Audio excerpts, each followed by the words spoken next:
Pioli, they're so good at making moves, and there it is. There's a trade.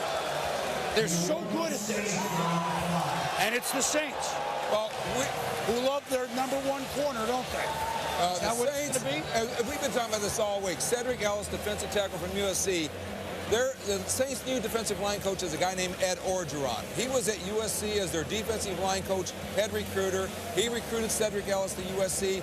They have been trying to trade up to get Dorsey, the LSU defensive tackle. He's gone. It's got to be Sedrick Ellis. They really needed to shore up that front seven and that defensive line interior. Well, so that as soon as fans voted trade, okay, we'll trade. It was that easy. Well, it's good for the look. The Patriots, what they can't do is they're the dominant team in the league right now, and a lot of times dominance gets hubris, and you end up, we don't have a lot of needs. They have needs, and they need to address them, so they'll get the extra picks. For New Orleans, though, they cannot, with that explosive offense, which I think they will be again next year, they have got to play some defense to Ward's point. Well, the Patriots can get corners at number 10. Corners. Oh, God, yes. 10, right? No. They can get a corner. If Dominique Rodgers-Cromartie is the guy they like, they obviously can get him at 10. I think you look at the New Orleans Saints. Remember several years ago, way back, they traded up for Jonathan Sullivan out of Georgia. They passed on Marcus Trufant, cornerback out of Washington State.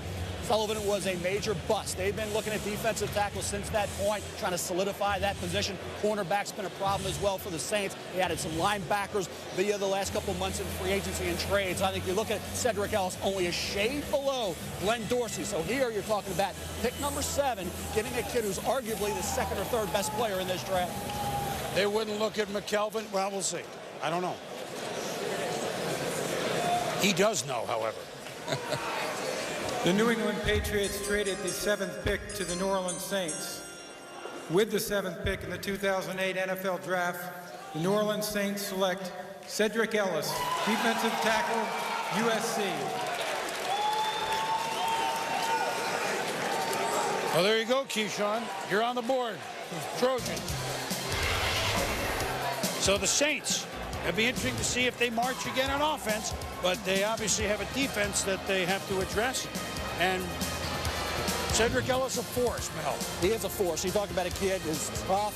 You talk about a kid who's quick. Quickest hands win on the interior, and he learned that at an early age. This kid, you talk about 6'1", 308 pounds. That leverage advantage is immediate. Very difficult for centers and guards. You see strength. You talk about 34 reps at the combine. Kid who's quick out of the blocks as well. And I'll tell you what, I watched Glenn Dorsey, and I raved about Glenn Dorsey all year. For whatever reason, Sedrick Ellis didn't get nearly the national publicity that Glenn Dorsey did, yet he was equally as effective. And I think you look at what he was able to do in terms of the football field, week in and week out, here getting it done, blocking a field goal on special teams.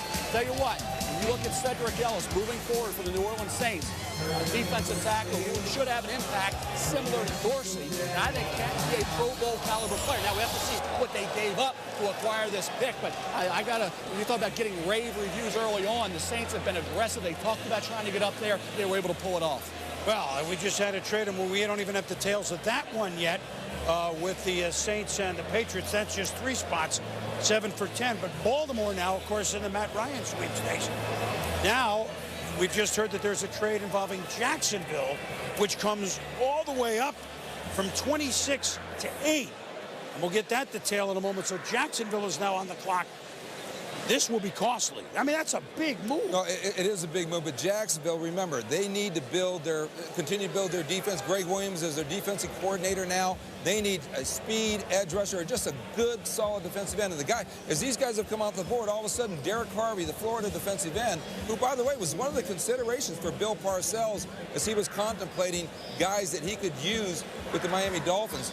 Derek Harvey of Florida is a guy who really rose up a lot of boards, and this has to be, I think, what Jacksonville's targeting. I could be wrong, but I think this has to be what they're targeting. Well, I think for Jacksonville, they feel they're a pass rusher away. They think they can be a Super Bowl caliber team. The question now with Derek Harvey is, for a feared sack artist, only 4 sacks the first 8 weeks did come on late. And I think if you look at the best available, you see the offensive lineman, Ryan Clady at Boise State, a natural left tackle. Brandon Albert played left guard, but in 2 games at left tackle, and with the skills he showed during workouts, breakouts. He will be a left tackle moving forward into the NFL. Mendenhall with a great year for Ron Zook and the Illini, capped off by his brilliant effort against USC. And, of course, the offensive tackles, not just Clayton Albert. How about Ota from Pittsburgh? And also you look at the versatility of some of these guys. Chris Williams, a 245-pounder when he got there, now a brilliant left tackle. And Rogers Cromartie to lead. The corners will start coming off the board soon. Philip Merling, sports hernia. Hey, that's not a concern to NFL teams. And Keith Rivers, not spectacular, just solid. And I've been all for the last 2-3 months talking about how can Gerard Mayo get into the late first round. He's got to go somewhere in the middle of the first. He played middle linebacker, played outside linebacker at Tennessee, 140 tackles in the SEC. Great workouts and great character. For me, Gerard Mayo for the Lions, the Patriots. Gerard Mayo is a kid now accelerating way up into the middle of the first round. And you look at what's happened in the Super Bowl. If you want to be something in the AFC, you're going to have to attack Peyton Manning and Tom Brady. If you're going to do that, you better have a pass rush. And the Jacksonville Jaguars, who truly believe, I think both of you said it, believe that they're a step away from the Super Bowl. If so, you've got to come with a pass rush. If you don't have it, you go to January, you're not going to score enough points to beat those teams. So if you're going to be that Super Bowl team, that's why you jump from 26, give away, I'm assuming, the farm to get the one guy that can give you that pass rush. You're going to have to move to quarterback. Is he going to be a great pass rusher in the NFL? He was not necessarily throughout the entire season a great dominant performer at Florida. This is the NFL where those offensive tackles know every trick in the trade to keep you at bay. I thought he was the 23rd best player in the draft. Well, let's go back a little bit. We've had like the Brickyard. Here's like the Indy 500. The Patriots are on the clock, but the Saints make a pick, and then the Ravens are on the clock, but the Jags are about to pick. So here we go. Patriots and the Saints trade. They swap ones, and the Patriots get a 3, and the Saints get a 5. So an extra 3 for New England. It costs them a 5, and of course they just to do that to move down for 3. So Brandon out.